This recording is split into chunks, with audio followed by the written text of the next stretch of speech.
Ô Seigneur, on se présente au trône de ta grâce. Humblement. Seigneur, ce silence nous permet vraiment d'entendre ta parole. Merci pour ta parole. Merci parce qu'elle nous aide à grandir, à avancer, à connaître vraiment qui tu es. Qu'est-ce que tu fais pour nous? Et Seigneur Dieu, ce matin, un sujet qui va vraiment... C'est un moyen de grâce que tu as donné à ton Église. C'est un moyen de grâce que nous devons méditer, réfléchir, penser régulièrement dans tous les jours de notre vie. Et Seigneur Dieu, fait que ce matin, on puisse avoir les cœurs ouverts et disposés afin de bien saisir et comprendre ce moyen de grâce que tu as mis, mais qui n'est pas pour juste une journée, pas pour le jour de notre conversion, mais qui dure jusqu'à notre mort physique sur cette terre. Seigneur, aide-nous ce matin, par ton esprit, à mettre un entendement entre mes frères et sœurs, qu'on puisse vraiment méditer, adorer vraiment ta parole et puis la mettre profondément dans notre cœur. Dans le nom de Jésus. Amen. Voilà. Fait que vous avez déjà l'idée du sujet. C'est vraiment le troisième moyen de grâce. On a parlé en passant, bonjour à tous, ceux que je n'ai pas pu saluer. Soyez les bienvenus. Et soyez les bienvenus, les bien-aimés de Dieu. On prêche à la parole. Fait que c'est ça. On est au troisième moyen de grâce qui est la repentance et la confession des péchés. Vous savez que le premier moyen de grâce, c'était les Écritures. On a parlé de ça. On a parlé du deuxième moyen de grâce qui est la prière. Et si les deux premiers moyens de grâce ne font pas partie de notre vie, la véritable repentance ainsi que la confession de nos péchés ne peut pas faire partie de notre vie non plus. Malheureusement, parce que si ce n'est pas fondé sur quelque chose, on ne peut pas arriver à une repentance, à la confession. Qu'est-ce qui nous amène là? C'est vraiment les Écritures. Car c'est seulement avec l'étude et la lecture des Écritures accompagnées de prières ferventes et authentiques qui nous amènent à la véritable repentance et à la confession de nos péchés devant Dieu et les hommes. Vous savez que c'est pourquoi que nos ancêtres spirituels contemporains mentionnaient rarement la repentance et la confession comme moyen de grâce comme je le fais aujourd'hui. Bien, pourquoi? Parce que ça faisait partie des éléments essentiels de la prière. Puis aujourd'hui, on n'a pas le choix parce qu'on dirait que lorsqu'on a eu la conversion, que Dieu nous a touchés par grâce, qu'on n'a plus besoin de se repentir, qu'on n'a plus besoin d'avoir la confession des péchés. C'est un problème. Donc, en d'autres termes, les prières que nous faisons à tous les jours à notre Dieu incluent, généralement, ça devrait inclure une repentance et la confession de nos péchés. Par exemple, Seigneur, ce que tu dis de moi est vrai. Si on lit des Écritures, on devrait se trouver. Hein? On devrait se voir en quelque part. Je suis égocentrique, impatient et peu aimant. Pardonne-moi pour l'amour de ton grand nom et sur la base de l'expiation de ton Fils. Comment cela se fait? Je le répète, c'est seulement en lisant les Écritures que le Saint-Esprit de Dieu nous montre l'état de notre âme. De nous-mêmes, on ne peut pas voir ces péchés-là. De nous-mêmes, on ne peut pas voir nos péchés. Et là, nous sommes profondément repentants de notre attitude. Et là vient le désir d'exprimer une prière en la confessant à Dieu, afin qu'il nous pardonne notre péché. Frères et sœurs, la grande vérité biblique est que pour se repentir et se confesser nos péchés au Dieu souverain, bien, il faut se sentir coupable d'un crime, d'une faute ou d'un mal que nous avons fait au Dieu Tout-Puissant, qui se résume à un seul mot, qui est le péché. Vous savez que le péché n'a pas grande valeur aujourd'hui. Il n'a pas grande valeur. C'est ainsi qu'on a pu se reconnaître pécheur devant Dieu, c'est en lisant les Écritures, en se voyant là-dedans. Mais comment pouvons-nous mettre en pratique la repentance et la confession de certains péchés si durant chaque jour que nous vivons, notre conscience est rendue tellement flétrie ou endurcie, si vous avez mieux un mot, que les péchés qui sont en nous et autour de nous, parce qu'on est environné du péché, sont devenus pour nous tout simplement normaux et acceptables. Pourquoi? Parce que le péché endurcit nos consciences, notre conscience. J'ai un exemple, je lisais quelque chose, c'est un exemple, je veux dire, c'est une histoire, c'est le pirate Gibbs, juste pour vous donner la profondeur, la conscience, dont le nom a été pendant de nombreuses années une terreur pour le commerce avec les Antilles et l'Amérique du Sud, a finalement été prisonnier, condamné et exécuté dans la ville de New York. Il a reconnu, avant sa mort, que lorsqu'il a commis le premier meurtre et pillé le premier navire, la peur et l'inquiétude étaient intenses, des remords intenses d'avoir tué quelqu'un. Mais après avoir navigué pendant des années, puis là, pas troublé, non seulement qu'il était troublé dans son âme, mais la conscience était fortement troublée. Et même, ça faisait un enfer dans son sein. Il ne pouvait pas. Il dit, comment j'ai fait pour arriver à tuer cette personne? Comment j'ai fait?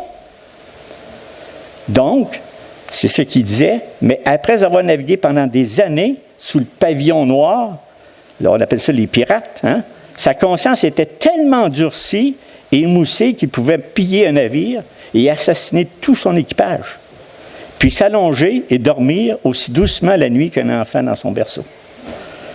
Ça, ses remords diminuaient à mesure que ses crimes augmentaient. Ou tout simplement, nous, là, je dis, Gérard, tu pousses fort, là. Je dis, écoute, je ne suis pas un meurtrier, moi, là.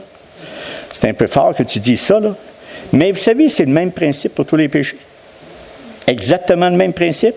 Parce que nous disons que nous ne sommes pas meurtriers, ou encore voleurs, ou encore adultères, qu'il n'y a rien là. Ouais. Où pouvons-nous pécher, dans le fond, quand on regarde ça? Où? Bien, que faisons-nous de l'orgueil, de la médisance, la calomnie, le mensonge, la vanité, le narcissisme, l'impureté, la convoitise ou l'envie, la jalousie, l'amertume, la vengeance, la méchanceté, je voulais en mettre assez pour qu'on se sente tout coupable, la cupidité, l'arrogance, être hautain, l'infidélité, manque d'empathie envers les autres, être rebelle aux autorités, l'hypocrisie, la débauche, l'idolâtrie, la magie, la rivalité, les querelles, les divisions, les dérèglements, les sectes, l'ivrognerie, les acceptables. Avez-vous assez?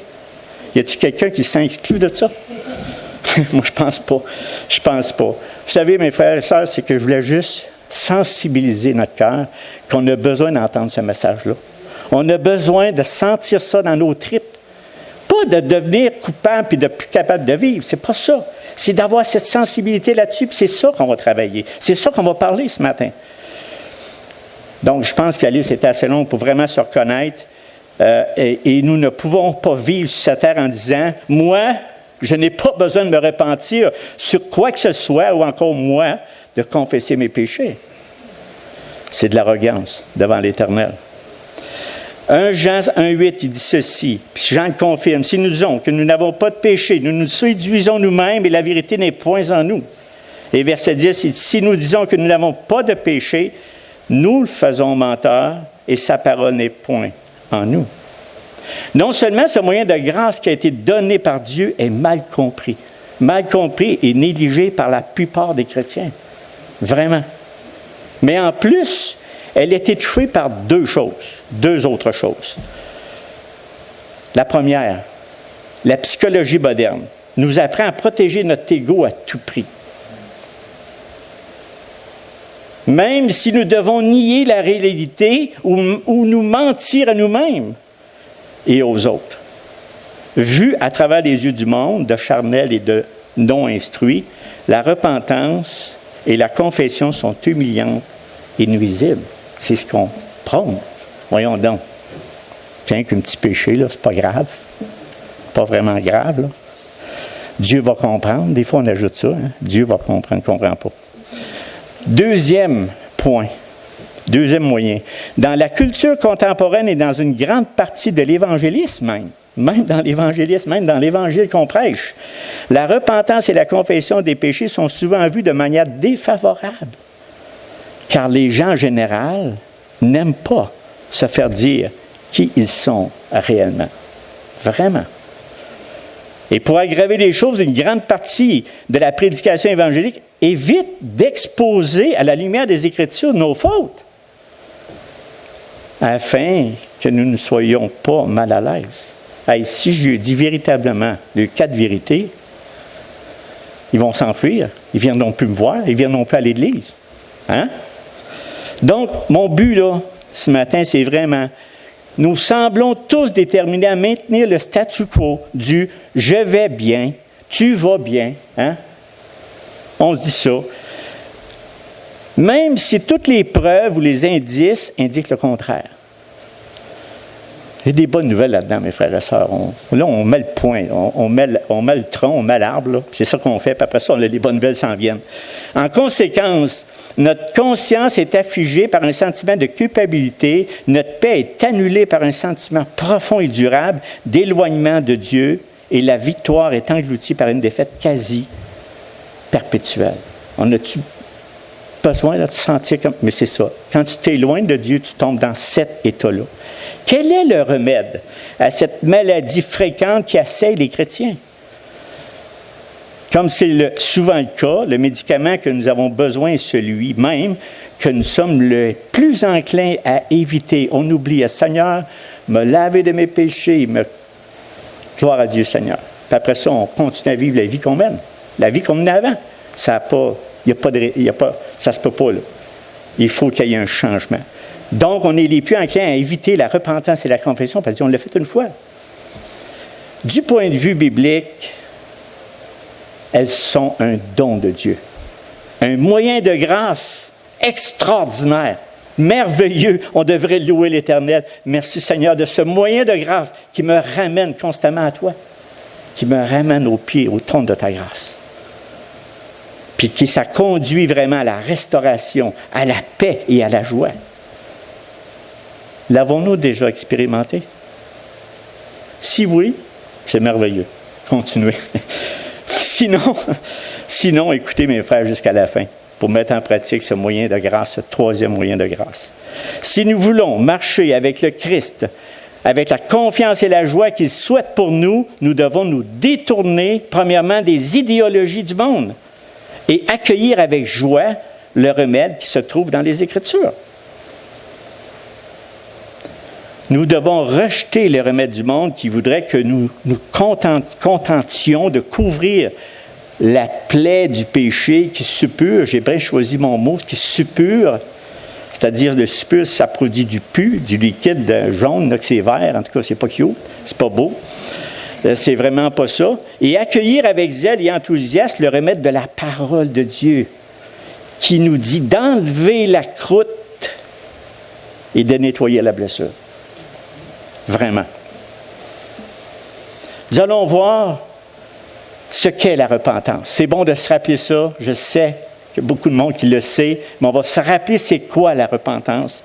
Deuxièmement, on va regarder les effets de la confession et finalement la joie de l'application de ces 2 choses-là. Vraiment. Premièrement, la repentance a une grande place dans le Nouveau Testament, prononcée par le Seigneur lui-même. Matthieu 3, 2 qui dit ceci, il disait « Repentez-vous, car le royaume des cieux est proche. » Hey, là, je vais en nommer un que 2, là, mais il y en a plusieurs, là, hein, quand que Jésus parlait. Matthieu 4, 17, il dit « Dès lors, Jésus commençait à prêcher, il disait « Repentez-vous, car le royaume des cieux est proche. » Vous savez, la repentance, c'est un changement radical, intérieur, volontaire, qui conduit le pécheur à reconnaître et à détester ses fautes. J'ai bien dit, à détester ses fautes, à les reconnaître, à rechercher le pardon et la pureté morale, entraînant ainsi un changement de conduite. Donc, on ne peut pas vivre la même vie qu'avant. Si Dieu a touché par grâce, il y a un changement dans notre cœur. On ne peut pas aimer Dieu sans détester le péché. Voulez-vous que je répète? Non. On ne peut pas aimer Dieu sans détester le péché. C'est pourquoi Dieu conditionne le pardon à la repentance. En fait, la repentance biblique implique non seulement un changement de mentalité concernant le péché, mais aussi une véritable tristesse, une honte. voire à une haine ou un dégoût salutaire de notre péché, de notre chair. Saisissez-moi bien jusqu'à la fin pour voir vraiment, pour mettre le fond, là, vraiment. Vous savez ce que je viens de vous dire, la plupart des gens de ce monde et de certaines communautés évangéliques, puis sans condamner personne, envahis par la psychologie de l'estime de soi,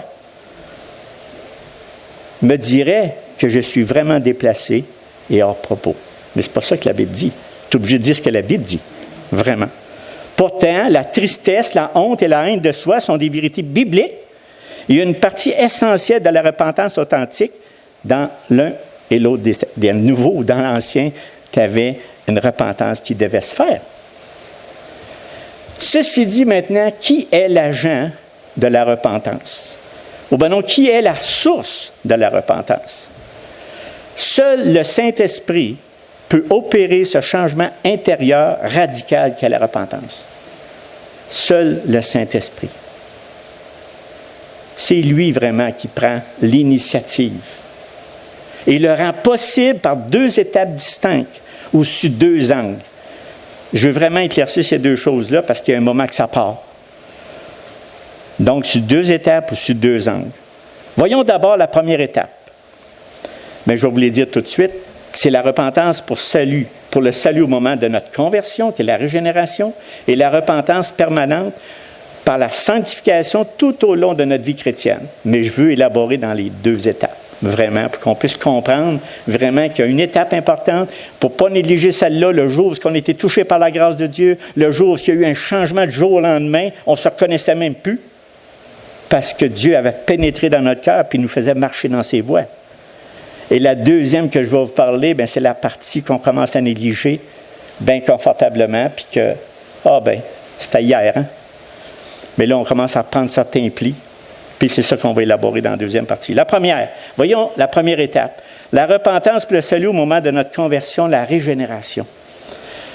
On peut voir ça clairement dans le verset Jean 1, 12 et 13, que ceux qui ont reçu la dignité de fils de Dieu spécifie que nous sommes nés, non du sang, ni de la volonté de la chair, ni de la volonté de l'homme, mais de Dieu. C'est assez clair? C'est de Dieu que nous sommes nés. Notre régénération, ou le moment de notre conversion, n'a pas été acquise par l'hérédité, ni de notre volonté naturelle, parce qu'on n'est pas capable, ni de notre race, ni d'un lieu, ni d'une civilisation, ni de notre religion, ni par le produit de nos efforts humains, mais par l'agent principal de la conversion, qui est le Saint-Esprit, qui nous a régénérés, le moment de grâce. Merci Seigneur que ce jour-là est arrivé dans ma vie. J'espère que vous en souvenez clairement. Par lequel le Saint-Esprit introduit un principe de vie nouveau en l'homme. Notre conscience peut nous convaincre de péché, de transgression de la loi, mais elle ne peut pas produire la repentance. Mais vous, bien entendu, notre conscience que j'ai parlé tout à l'heure, qui peut devenir flétrie, donc c'est le Saint-Esprit que lui seul peut produire la repentance. Mais la conscience ne peut pas nous produire la repentance. On n'a pas cette capacité-là. Donc, notre conscience est suivez-moi bien, notre conscience est le témoin de la loi. L'Esprit Saint est le témoin de la grâce. Notre conscience produit une conviction légale qui nous conduit au désespoir, tandis que l'Esprit Saint engendre une conviction de grâce qui nous mène à l'espérance. Notre conscience nous convainc de péchés commis, de justice impossible et de jugement certain et inévitable, tandis que l'Esprit Saint nous convainc de péchés commis, de justice imputée, de jugement accompli. En qui? En Christ. Pour qui? Pour nous. Ah, ça, c'est la meilleure. Donc, au moment de notre conversion et régénération, le Saint-Esprit a régénéré nos cœurs, éliminé nos esprits et exposé nos erreurs et nos péchés par une révélation de la vérité divine. Merveilleux, hein? Merveilleux. Grâce à cette œuvre divine, notre esprit a été transformé, notre vision de la réalité a été radicalement changée. Radicalement changée, en particulier en ce qui concerne Dieu, nous-mêmes, le péché et la voie du salut. Nous sommes passés de l'incrédulité à l'autonomie de la foi et à la soumission à la volonté de Dieu. N'est-ce pas extraordinaire, ce mouvement-là, ce moment-là de régénération, d'appel, de conversion? Oui, Seigneur, c'est vrai, c'est une belle étape. Rappelons-nous de notre premier amour, mes frères et sœurs. Rappelons-nous de notre premier amour. Vraiment. Ça nous console, puis on dit merci Seigneur de ta bonté, ta miséricorde et de ton amour. Maintenant, voyons la deuxième étape. Repentance permanente pour la sanctification tout au long de la vie chrétienne. Après la conversion, le Saint-Esprit poursuit son œuvre de repentance en continuant à nous révéler la vérité divine. De sorte qu'avec plus de clarté, de plus en plus grande, on commence à voir le caractère de Dieu. Et nous nous voyons nous-mêmes dans une lumière croissante. Ça fait tout ça, mes frères et sœurs? Non? Ça ne veut pas l'air être sûr. C'est supposé de faire ça. C'est supposé de faire ça. C'est qu'au fur et à mesure qu'on lit la parole de Dieu, plus que notre âme est vraiment confrontée, de plus en plus la lumière se fait, de plus en plus on connaît notre Sauveur. On voit le caractère de Dieu. C'est dans cette lumière, mes frères et sœurs, que nos péchés sont exposés, que nous sommes amenés à nous repentir et à nous confesser. C'est ce que beaucoup de théologiens, de prédicateurs de la vieille école appelaient ça le chemin du calvaire. On en a tué. Il a fallu abandonner des choses, il a fallu tasser des choses. C'est le chemin du calvaire. On a été rejetés, on a été mis de côté. Notre famille a dit, c'était rien qu'un éberlu. Il commence à croire à un Seigneur, puis tout. On n'était plus des autres. On était à part, on était mis à part.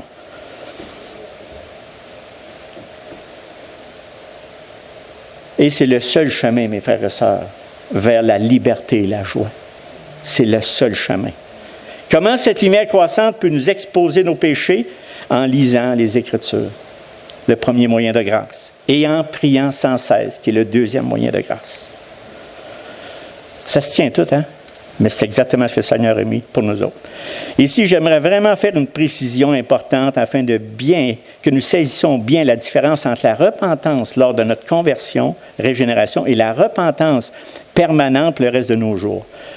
Dans la régénération, Dieu agit seul. L'homme, il reste passif. Je n'ai pas mérité rien, moi, là. Je n'ai pas pu rien faire pour que Dieu me touche. C'est vraiment Dieu qui a agi seul. Il a mis cette graine-là. Dans la repentance permanente, Dieu touche, change le cœur humain. Mais l'homme, là, il participe activement et volontairement. C'est ce qu'on fait. Comme un nouveau-né qui, passif au moment de la naissance, ne fait pas grand-chose, mais il devient actif. Vous savez qu'il devient très actif. Après qu'il commence à respirer pour la première fois, il commence à pleurer, puis il y en a toutes les sortes, mais ça va, puis il grandit, puis il arrête. En tout cas, ça fait ça. Là, il faut comprendre que Dieu régénère et l'homme se repent. C'est ça qu'il faut saisir. Donc, la partie qui suit après notre conversion, on n'a pas le choix de rentrer dans ce processus-là. On ne peut pas dire, c'est fait une fois, puis c'est fini. On oublie ça. Concrètement, cela veut dire ceci. Pour que la repentance et la confession nous amènent à la restauration, la paix et la joie, nous devons admettre quoi? Que le péché, sous toutes ses formes, est une maladie mortelle pour la vie chrétienne. Elle est aussi pour les autres, mais pour la vie, ça aussi, c'est une maladie mortelle pour la vie chrétienne. Il pollue le péché, asservit, rend misérable et finit par tuer tout ce qu'il touche. Est-ce qu'on y croit vraiment? Est-ce qu'on y croyons vraiment? Dans l'état où la société est rendue, c'est le péché, mes frères et sœurs. Dans l'état où on est rendu. Pas rien d'autre. Accusons pas personne d'autre, c'est notre péché. Vraiment. Psaume 66, 18, il dit ceci. « Si j'avais conçu l'iniquité dans mon cœur, ça veut dire si j'avais conçu le péché dans mon cœur, le Seigneur ne m'aurait pas exaucé. » Mais même le prophète Isaïe a enrichi cette vérité en disant, Isaïe 59, 1, 2, il dit, « Non, la main de l'Éternel n'est pas trop courte pour sauver, ni son oreille trop dure pour entendre, mais ce sont nos crimes qui mettent une séparation entre vous et votre Dieu, et ce sont vos péchés qui vous cachent sa face et l'empêchent de vous écouter. » C'est assez clair, hein? Donc, une vision superficielle de la nature souillée et mortelle du péché dans notre vie de croyant et de son effet sur notre communion avec Dieu devrait nous inciter à chercher un remède rapide et efficace. Elle devrait nous inciter à nous administrer ce remède à nous-mêmes encore et encore et encore et encore toute notre vie, quand on commence à prendre conscience que cette repentance et la confession est un moyen de grâce pour grandir dans la connaissance de notre Seigneur Jésus-Christ. Donc, ce remède, c'est la repentance. Il est encore plus efficace quand nous saturons, j'ai choisi le mot, quand nous saturons notre esprit des Écritures. C'est encore plus efficace. L'épée est encore plus forte. Que nous sommes en communion avec une église locale biblique, c'est ce qu'on fait ce matin. On entend la parole. C'est tous des éléments qui nous aident à la repentance. Que nous sommes déterminés à traiter radicalement le péché lorsqu'il est exposé. Maintenant, voyons ensemble ce que la repentance fait dans notre vie. Dans les Écritures, la repentance entre en action sur notre intelligence, notre sensibilité et notre volonté. Il y a 3 choses qui sont vraiment touchées. C'est bon qu'on sache ça. Premièrement, notre intelligence. Puis si on se rappelle à notre conversion, c'est ce que ça devrait continuer. Hein? Si je dis là, ça ne devrait pas rien que la conversion, ça devrait tout le temps se suivre parce qu'il y a quelque chose qui se passe. D'abord, notre intelligence. Le pécheur a une nouvelle vision de la sainteté de Dieu et de son propre péché. Dieu lui apparaît dans toute sa grandeur et sa majesté. Là, tu viens de voir la grandeur du Dieu puissant, souverain, plein contrôle de cette terre, même si ça va mal, sa terre. Mais il est encore souverain.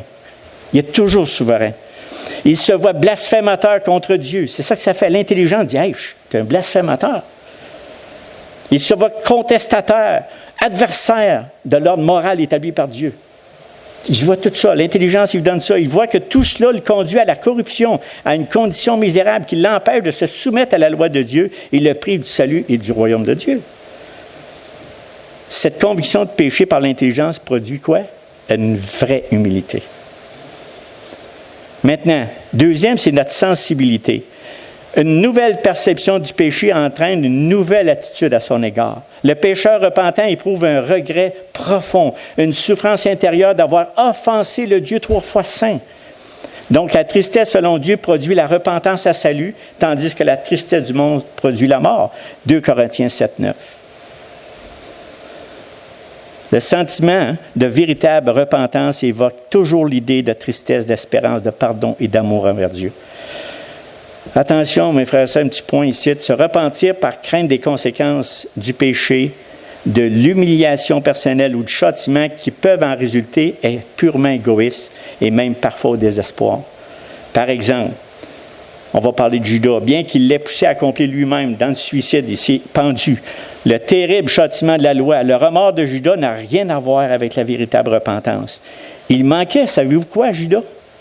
La foi en Christ qui pardonne. Il manquait l'espérance du pardon qu'on a. Il manquait l'amour pour Dieu. C'est pour ça qu'il s'est suicidé. C'est le même que ça l'amène, le désespoir, quand on se met là-dedans. Fait qu'il ne faut pas se repentir juste pour nos péchés, les conséquences du péché. Ça nous amène automatiquement à quelque chose. Mais Dieu est là pour nous aider. Il est là pour laver notre péché. Il est là si on se repent, bien sûr, si on se repent.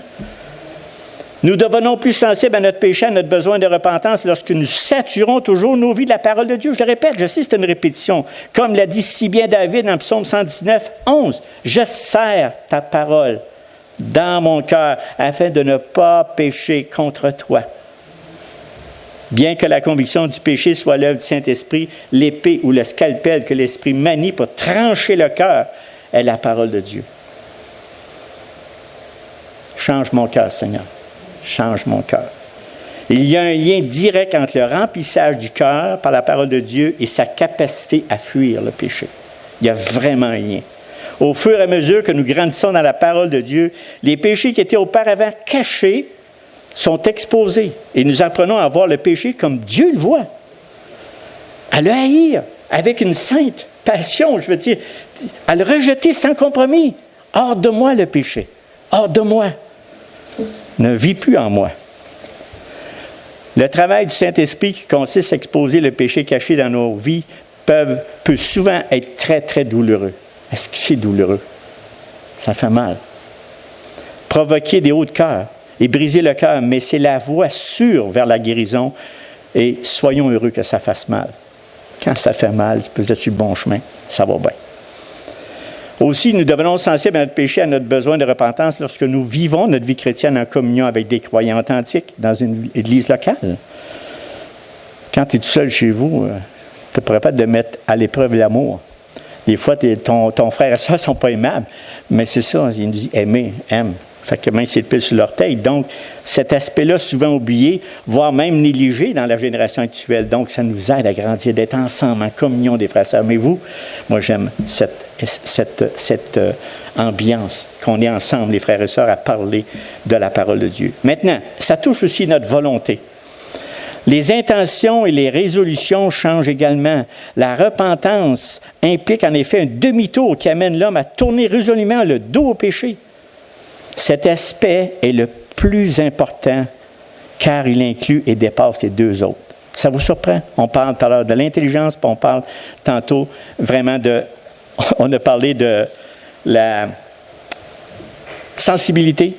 Bien, l'intelligence et sensibilité, s'il n'y a pas le troisième, ça ne va pas bien. Ça prend le troisième. Prenez un exemple. Le fils prodigue n'est pas arrivé à la véritable repentance lorsqu'il s'est rendu compte de sa condition misérable, ou s'est souvenu de l'abondance du pain dans la maison paternelle, mais seulement au moment où il a dit « C'est assez, je me lève et j'irai vers mon Père ». Là, il venait de se repentir vraiment. Il a dit « C'est assez ». Les deux autres avant, c'était pas assez. Donc, une fois que le péché est exposé par l'Esprit Saint à travers la parole, elle doit être traitée avec sévérité, radicalement, sans excuse ni délai. Puis souvent, on va voir ça dans l'Écriture, Matthieu 5, 29, 30, qui dit « Si ton œil est pour toi une occasion de chute, arrache-le. » Mais en passant, on sait que c'est une hyperbole. Arrachez pas ça, là, ni des bras. Là. Mais c'est pour vous dire comment c'est sérieux. C'est vraiment sérieux. Quand le Seigneur donne cet exemple-là, il dit « Hey, jusqu'à enlever ton bras, jusqu'à ton œil. » Non, c'est sérieux. Donc, oui, c'est une déclaration exagérée, mais il ne doit pas être prise au pied de la lettre, en passant, comme je viens de vous dire, mais qui est destinée à souligner vraiment son importance. Mais elle communique aussi correctement et puissamment la manière dont nous devons traiter le péché une fois qu'il est révélé. Nous devons y renoncer sans hésitation, compromis ou excuse. Nous devons exécuter un jugement rapide sur lui, y enfoncer la parole de Dieu en son cœur, même, et le jeter loin de nous autres, avec un grand mépris. Il faut détester le péché, mes frères et sœurs. Il faut vraiment détester le péché. La repentance est une attitude permanente de contrition qui doit durer jusqu'à la mort. Jusqu'à la mort. Elle ne peut être autrement puisque le péché habite encore en nous. Et je répète les versets tantôt, puis là je le dis au complet, 1 Jean 1, 8, 10. C'est important qu'on comprenne ça. Si nous disons que nous n'avons pas de péché, nous nous séduisons nous-mêmes, et la vérité n'est point en nous. Si nous confessons nos péchés, il est fidèle. Là, j'ai rajouté ce verset-là. Il est fidèle et juste pour nous les pardonner, pour nous purifier de toute iniquité. Si nous disons que nous n'avons pas péché, nous le faisons menteur et sa parole n'est point en nous. Donc, la repentance est née à la croix de Christ. Je répète, la repentance est née à la croix de Christ, et c'est là que le cœur brisé et contrit doit revenir constamment dans une humble confession devant son Sauveur. Maintenant, voyons la confession. Il est extrêmement important de comprendre que la repentance authentique n'implique pas seulement une tristesse intérieure du cœur et un véritable détournement du péché, mais elle inclut également une confession ouverte que l'opinion de Dieu sur nous est vraie et que son verdict est juste. Nous avons péché. Nous avons péché. Puis à tout moment donné, on pêche. J'ai assez nommé la liste tantôt, on avait assez, là. On pêche. En d'autres termes, la repentance biblique implique toujours d'admettre ce que nous avons fait. Il faut admettre, ça a une petite coche de plus. Cette vérité va vraiment à l'encontre de notre culture contemporaine. Pensez-y, nous sommes un peuple qui s'excuse et se justifie lui-même, qui n'est jamais vraiment en faute, tu sais. Ouais, mais là, des excuses. Mais toujours victime d'un pouvoir malveillant, souvent sans nom, qui échappe à notre contrôle. Tu sais, c'est la faute de l'autre. On part de ça, on peut partir au début, Adam et Ève. Ève a dit, c'est Adam. Adam, il dit, bien. Fait que non, Ève a dit, c'est le diable, en tout cas. De toute façon, ils sont tous coupables. Il y a toute la faute de l'autre, mais pas la sienne. Donc, c'est exactement pareil, ça n'a pas changé. Nous trouvons ou inventons les moyens les plus ingénieux d'attribuer nos péchés à n'importe quoi ou n'importe qui d'autre que nous. Mais frère, ça, ce que je vous dis là, c'est dans nous, ça. On n'a même pas besoin d'apprendre à faire ça. C'est automatique. On va le faire. Nous pointons du doigt la société, l'éducation, la manière dont nous avons été élevés, ou les circonstances où nous sommes consternés, voire en colère à la moindre suggestion que nous puissions être coupables. Hein, moi? Coupable? Ben voyons donc.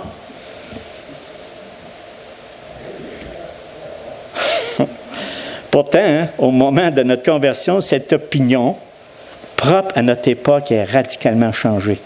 Pour la première fois de notre vie, nous retournons notre doigt. Là, d'habitude, c'est comme ça. Là. Puis là, je ne peux même pas faire là parce qu'il m'a manqué mon coup, mais les 4 autres doigts viennent vers moi. C'est vers moi. Notre opinion change. La première fois, on retourne tous les doigts vers nous. Et nous reconnaissons honnêtement le mal que nous avons fait. Nous nous fermons la bouche et nous nous considérons comme responsables devant Dieu. Romains 3, 19, il dit « Or, nous savons que tout ce qui dit la loi, elle le dit à ceux qui sont sous la loi, afin que toute bouche soit fermée et que tout le monde soit reconnu coupable devant Dieu. » Nous n'offrons aucune excuse et ne cherchons aucune échappatoire quand Dieu nous touche, quand on confesse les péchés. Si ce n'est sa miséricorde rendue possible par qui? Une chance que notre Seigneur Jésus-Christ n'a même pas pour faire ça. Par la souffrance du Christ à notre place. C'est lui qui est mort à notre place. Puis ça, lui, il a pu le faire. Cette reconnaissance personnelle de la culpabilité, cette attitude consistant à assumer la pleine responsabilité de nos actes, s'accompagnera également d'une transparence honnête devant Dieu et d'une confession sincère de notre péché. Transparence honnête. Pas avoir peur de dire ce qui ne va pas. La confession consiste à s'accorder verbalement avec Dieu que nous avons péché et que notre péché est odieux. Lorsqu'une confession est authentique, il est également accompagné de tristesse toujours, de brisement, pas de la tristesse hypocrite, du brisement. On a vu des shows, des fois je voyais, c'est des shows que les personnes peuvent faire des shows, hein, il y a des habiles personnes qui font des shows, toutes tristes, mais dans le fond, dans son fond de cœur, Dieu le voit. Même si tu ferais une show, là, ça ne change pas grand-chose, Dieu dit, pas grand repentance, puis pas grande confession des péchés. Donc, c'est pour ça que je parle toujours, tu rends une tristesse, Seigneur, je suis vraiment désolé, vraiment, tu es brisé, tu as des remords, tu as des regrets, mais on a Dieu qui nous pardonne constamment, mais c'est à lui qu'il faut aller. Lorsque le Saint-Esprit, par la parole ou la réprimande d'un autre, nous dit que nous avons péché, nous devons dire la même chose à Dieu en confession. En confession, tout simplement. Par exemple, si on nous a montré que nous étions égocentriques, impatients, sans amour, nous confessons, Seigneur, ce que tu dis de moi est vrai. C'est vrai. J'ai été égocentrique, impatient, peu aimant. Pardonne. Pardonne-moi pour l'amour de ton grand nom et sur la base de l'expiation de ton Fils. Donc, il y a 4 éléments essentiels, courts, simples, de la confession biblique. Celui qui confesse, premièrement, ne dit pas « si j'ai péché ». Il ne parle pas du péché en général, mais il confesse des péchés spécifiques qui lui ont été révélés par le Saint-Esprit selon la parole infaillible de Dieu. J'ai menti. J'ai volé. Je n'ai pas été honnête avec toi. La confession authentique, deuxièmement, n'offre aucune excuse, ne cherche pas à rejeter la faute sur quelqu'un d'autre, mais il accepte la pleine responsabilité du péché ou des péchés commis. J'assume l'entière responsabilité de ce que j'ai fait. J'aimerais que nous le paye dans le Seigneur à payer pour nous autres. C'est à lui, il faut demander pardon. Mais il faut quand même confesser ce qu'on a fait. Troisièmement, l'espoir du pardon n'est pas fondé sur les mérites accumulés par le croyant pour ses bonnes actions passées, oubliez ça, mais uniquement sur le sacrifice substitutionnel de Jésus-Christ. Le croyant mûr reconnaît que sa raison d'espérer le pardon de Dieu est que Christ est mort pour nos péchés, selon les Écritures. Il a été enseveli, il est ressuscité le 3e jour, selon les Écritures. 1 Corinthiens 15, 3, 4. Et le 4e élément, et non le moindre, essentiel de la confession, qui n'est pas explicite dans la prière ci-dessus, mais qui doit être mentionné et souligné. Sans lui, la repentance n'a pas de sens et est inutile. Il s'agit de la foi. De la foi. C'est beau à la repentance confession, mais il y a une foi en quoi?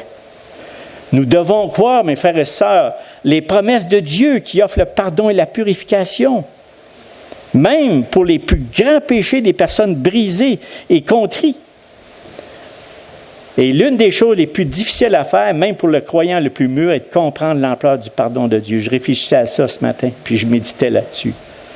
Pas notre don de la misère à comprendre. Ça, moi-même, j'ai encore de la difficulté. Moi-même, j'ai besoin que Dieu transperce mon cœur pour me faire comprendre comment Dieu pardonne. Comment Dieu fait, j'en reviens pas. Lorsqu'elle est bien comprise quand même, sa grâce semble trop belle. Ça semble trop beau pour être vrai. Puis même, des fois, on peut penser qu'elle peut être fausse. Vous savez, elle le serait. Elle le serait si ce n'était pas la croix de notre Seigneur et Sauveur Jésus-Christ. Oui, elle le serait. Oui, toutes ces choses-là seraient de la frime. Mais lui qui a payé la dette de nos péchés pour satisfaire la justice divine et apaiser la colère divine. C'est ça la bonne nouvelle. C'est ça la bonne nouvelle. Sans une vision correcte de la croix, nous sommes enclins comme Pierre à nous écrier au milieu de notre péché, oui, effectivement, Seigneur, retire-moi. Retire-toi de moi parce que je suis un homme pécheur. Puis c'est à ça que je pensais, puis je réfléchissais ce matin. J'ai dit, ton pardon est tellement grand. Puis j'avais la même idée que Pierre. Seigneur, tire-toi moi. Mais non. Cependant, quand on regarde un vrai regard sur le calvaire, ça démontre au cœur le plus fragile qu'une source de pardon est ouverte pour le péché et pour l'impureté. Et c'est notre Seigneur. Et cela nous donne du courage à un cœur fragile à s'écrier, pardonne l'iniquité de ton peuple selon la grandeur de ta miséricorde. Et ça, c'est soulageant. Ça, c'est soulageant. Nous devons nous accrocher, mes frères et sœurs, aux promesses de Dieu, car nous avons tendance à penser qu'il nous ressemble. Puis j'ai quelque chose que je voulais vous souligner ici pour montrer vraiment qui on est. Et Dieu dit aux méchants, ça c'est dans Psaume 50, 16, 21. On a vraiment tendance à penser que nous autres, on est aussi bons que Dieu, mais on est très, très loin de ce que Dieu peut faire dans le pardon. Très, très loin. Regardez ceci, ce qu'il dit. Et Dieu dit aux méchants, « Quoi donc? Tu énumères mes lois et tu as mon alliance à la bouche, toi qui hais les avis et qui jettes mes paroles derrière toi, si tu vois un voleur, tu te plais avec lui et ta part est avec les adultères. Tu livres ta bouche au mal et ta langue est un tissu de tromperie. Tu t'assis et tu parles contre ton frère, tu diffames le fils de ta mère. » Mais voici, on ressemble à ça. Puis Dieu dit tout de suite après, il dit, voilà ce que tu as fait et je me suis tu. Et regardez bien ce qu'il a dit. Tu t'es imaginé que je te ressemblais. Mais je vais te reprendre et tout mettre sous tes yeux. Je voulais juste dire par ça, nos pensées, ce pardon-là que Dieu nous offre, écoute, on passe notre vie à vraiment méditer sur ça. C'est pour ça qu'on doit garder la repentance et la confession de péché jusqu'à notre mort. Puis de ce pardon-là. Pas s'endurcir, pas endurcir notre conscience.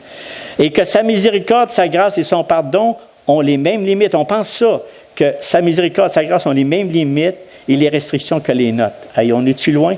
Qu'est-ce que Dieu dit dans Isaïe 55, 9? Il dit ceci, « Autant les cieux sont élevés au-dessus de la terre, autant mes voix sont élevées au-dessus de vos voix et mes pensées au-dessus de vos pensées. » On ne peut pas penser qu'on pardonne comme Dieu pardonne. Nous nous considérons parfois comme magnanimes parce que nous vantons d'étendre le pardon jusqu'à 7 fois. Hey, j'ai pardonné plusieurs fois. Et nous oublions que la grâce de Dieu, elle, même après 77 fois, elle n'est pas épuisée. Il y en a encore. Il y en a encore. Mais Seigneur, non, il y en a encore. Je trouve que le Seigneur est vraiment bon envers nous autres, vraiment. Il y a un autre élément important qui nous empêche de comprendre et de profiter du pardon de Dieu, ce sont les accusations du diable contre nous, de ses calomnies sur le caractère de Dieu, de sa dépréciation de l'efficacité de la croix et de sa négation de la nature inconditionnelle de la grâce. Il ne fatigue pas, lui, à l'occasion? Certainement, parce qu'il le fait à moi. Et certainement, je vous dis que le diable, il s'en prend autrement, mais il y a encore d'autres astuces dans sa poche. Il dit, si le Dieu ne parvient pas à minimiser notre péché pour que nous ne voyions pas la nécessité de nous repentir, il va l'amplifier. Il l'amplifiera pour nous faire croire que, bien que le pardon soit nécessaire, il ne peut être obtenu. Que nous avons dépassé les limites de la grâce divine pour entrer dans le domaine du désespoir. Si le diable ne réussit pas à cela encore, le diable cherchera au moins à vous faire douter de la bonté de Dieu. C'est là où je veux en venir. Il va te faire douter de la bonté, puis à nous convaincre de nous éloigner de lui. Tu n'es pas assez saint pour t'approcher du Dieu vivant, pour lui demander pardon. Tu n'es pas assez saint. Éloigne-toi. Éloigne-toi. Hey, jusqu'au moment où la colère de Dieu va s'apaiser, là, puis là, tu vas pouvoir prouver là, que ta sincérité, ton brisement, c'est pas ça, mes frères et sœurs. C'est pas en s'éloignant qu'on récupère ou quand on est dans une désolation. C'est en s'approchant du trône de Dieu. Me comprenez-vous? Mais l'ennemi, lui, va tout faire pour te montrer que non, tu n'es pas assez saint, tu n'es pas correct, tu ne suis pas, il va toujours te culpabiliser. Frères et sœurs, n'attendons pas. Allons tout de suite au pied de la croix. Les mensonges du diable sont puissants. Ça, des fois, on a tendance à rigoler, mais ils ont fait tomber beaucoup de grands saints au travers de l'histoire, que vous et moi. Juste parce que tu ne soupçonnes pas le diable, comment est-ce qu'il est puissant. Mais Dieu est plus fort que le diable. Et quand on met tout ce qu'il y a, tout ce qu'on est entre ses mains, on n'a pas besoin d'être inquiète. Il va nous garder là. Le seul bouclier au rempart contre ces flèches enflammées, c'est comment? C'est s'accrocher aux promesses de Dieu. Une bonne règle de base dans cette guerre qui est la nôtre est la suivante. Bien que Dieu puisse exposer notre péché avec une franchise terrible et une réprimande douloureuse, elle terminera toujours l'affaire en nous exhortant à courir vers lui et non le fuir. Vous savez, j'ai une petite histoire ici que je voudrais vous conter pour vous donner une image, un exemple, puis c'est pas à suivre comment on fait pour agir envers Dieu. C'est que s'il n'y a pas de repentir, il ne peut y avoir de pardon. Il y a quelques années, un meurtrier a été condamné à mort.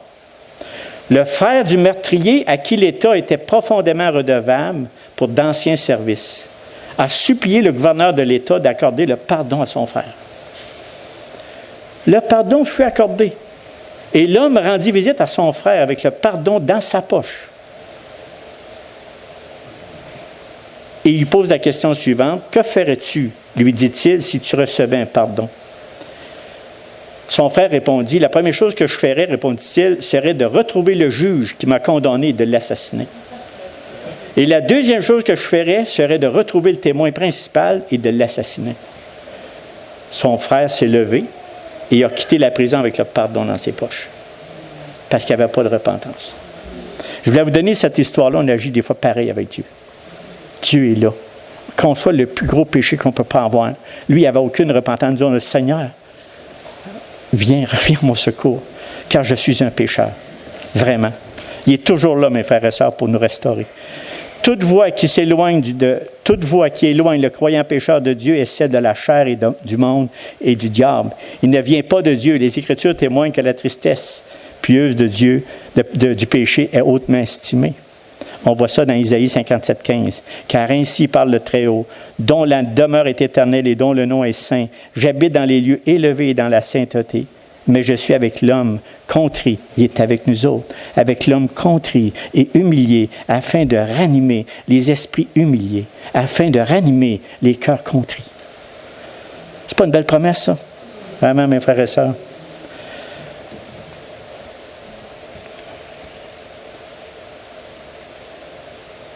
Frères et sœurs, il est important, extrêmement important de comprendre et de noter que la sensibilité au péché, la repentance et la confession ne sont pas simplement des marques de la maturité chrétienne, mais les marques d'une conversion authentique. Même les convertis les plus récents sont tout de suite là-dedans. Je ne comprends pas des fois qu'on peut se diminuer la garde. Regardez les nouveaux convertis où ce qui était touché. Hey, c'est incroyable. Tout de suite, ils ne peuvent pas tomber, ils ne restent pas dans le péché. Vous savez, on n'a aucune justification de la part des Écritures pour maintenir une vie de péché. Ou dire que nous aimons et marchons avec Dieu sans détester le péché. Vous n'êtes pas étourdi? Moi, je le suis. Et de s'en repentir. Ben non, tu ne peux pas vivre avec ça. On achève, mes frères et sœurs, on achève. L'une des plus grandes preuves de la véritable conversion n'est pas la perfection sans péché, comme certains l'ont supposé. Il s'agit plutôt d'une sensibilité au péché, d'un renoncement au péché, d'une confession ouverte du péché et de la joie du pardon. C'est pourquoi que les croyants authentiques apparaîtront comme un paradoxe aux yeux des étrangers. Ils sont affligés, mais ils ont une joie merveilleuse. Comment c'est ça qu'ils sont affligés, mais ils ont une joie merveilleuse et glorieuse parce qu'ils marchent avec le Seigneur. À mesure que les croyants grandissent dans leur connaissance du caractère et de la volonté de Dieu, nous commençons à voir notre péché et notre manque de conformité à Dieu sous un jour plus clair. Continuons, mes frères et sœurs, gardons cette vision de la repentance et la confession constamment dans nos vies. J'arrive maintenant à l'application. J'arrive vraiment là-dedans. Vous savez, notre joie ne se trouve plus dans notre vertu ternie ou notre repentance changeante, mais dans la croix du Christ. Dans la croix du Christ et la grâce de Dieu qui en découle. C'est là-dessus qu'il faut s'accrocher. Le pardon est toujours là. Maintenant, l'application. On a vu là ce matin des vérités extrêmement importantes. Nous devons maintenant examiner notre vie et notre profession de foi chrétienne à la lumière de celle-ci. Je vous pose quelques questions. Partir avec ça. Progressons-nous dans notre connaissance de la sainteté de Dieu? Devenons-nous, à notre tour, de plus en plus sensibles au péché dans notre propre vie? Est-ce qu'on est sensible? Réagissons-nous à notre péché avec davantage de répugnance et de dédain? Luttons-nous contre lui? Le poids de notre péché associé à la bonté de Dieu nous conduit-il à la repentance et la confession? Si on a répondu à l'affirmatif, il est évident que Dieu accomplit une œuvre salvatrice en nous. Mais pour ça, il faut persévérer. Persévérer et grandir. C'est pas pour rien. Le mot persévérer dans ma vie, mais au début de ma vie chrétienne, il ne dit rien là. Persévérer, Seigneur, voyons. Capable. Pas de misère avec ça. Là, j'étais vraiment vaniteux. Mais quand j'ai réalisé, après plusieurs années, je réalise, Seigneur, j'ai besoin de toi pour que je persévère. J'ai vraiment besoin de toi parce que je suis un gars qui s'endurcit sur le péché, puis je m'endurcis sur la façon de t'adorer. Aide-moi, Seigneur Dieu. Réveille mon esprit. Amène-moi à toi. Je crie à toi. Viens à moi. Viens à mon secours afin que je continue à persévérer et à grandir. Pas rien qu'à persévérer, mais grandir dans la connaissance de notre Seigneur Jésus-Christ. Frères et sœurs, ayons toujours ceci à l'esprit, recherchons nos voies et sondez-les et retournons à l'Éternel. C'est ça l'application. Si Dieu était une divinité pure, sans amour, qui condamne sans pitié, on a vraiment raison de faire tout ce qu'il faut à notre pouvoir pour cacher notre péché ou carrément le nier. Mais notre Dieu est miséricordieux. Pourquoi se cacher? Pourquoi pas aller au trône de grâce et dire, Seigneur, je te présente mon péché, pardonne-moi. Je sais que tu es capable, il n'y a pas de grand péché pour ça, mais c'est ma bouée, c'est mon secours. C'est vraiment celui qui ranime mon âme. C'est celui qui me donne de l'espérance et du courage et de la force. Parce qu'il est miséricordieux, compatissant, il est lent à la colère, riche en bonté. Il a envoyé son Fils unique pour payer chacune de nos transgressions, ni grosses ou petites, ou qu'importe, de la première à la dernière. Les Écritures prouvent hors de tout doute que Dieu dit et désire. Qu'est-ce qu'il désire, le Dieu? Ce n'est pas que le méchant meure, mais c'est qu'il change de conduite et qu'il vive. Ézéchiel 33:11. C'est ça le désir de Dieu. Pas croyant, hein? Mais c'est ça. Par conséquent, détournons-nous de nos mauvaises habitudes et vivons. Les Écritures affirment que la colère est le travail extraordinaire de Dieu, mais il aspire à être gracieux et il se lève pour faire preuve de compassion constamment. En raison de ces vérités concernant le caractère de Dieu, nous ne devons jamais considérer la repentance et la confession comme des bourreaux nous conduisant à la condamnation et à la mort, mais comme des servantes. Comprenez ce que je suis en train de dire? Comme des servantes, comme des moyens de grâce. Et c'est le moyen de grâce que Dieu nous a donné pour grandir dans la connaissance de Jésus-Christ, à part des Écritures et la prière. Il nous en reste un quatrième qu'on va voir, mais celui-là, ça le prend. Si tu n'as pas les deux premiers, ça te prend. Lui, il va t'amener à la troisième. Donc, de notre Dieu qui nous conduise au sang du Christ, qui nous lave et nous rend blancs comme neige et qui nous ramène en sa présence. Prions. Éternel, notre Dieu, notre Roi, notre Maître, le Dieu Tout-Puissant, plein de miséricorde et d'amour, et qu'on ait des actes compliqués, Seigneur, puis pas à peu près. Mais par ton sang, par le sang de ton Fils Jésus qui a coulé, par le grand pardon, par la grande miséricorde que tu es, Seigneur, on peut se confier en toi. On peut mettre toute notre espérance en toi. On n'est pas au désespoir, au contraire. Tu es vraiment la vie. Et Seigneur, merci de cette vie, ce pain de vie. Merci de tout ce que tu mets dans les Écritures afin de voir nos saletés qui sont dans le cœur, afin de l'épurer, comme notre soeur et notre frère ont chanté tantôt que change mon cœur, Seigneur, change-le. Merci, Seigneur, pour ce temps, puis je te remets tous mes frères et sœurs en tes mains, qu'on soit bénis par ta parole aujourd'hui. Amen.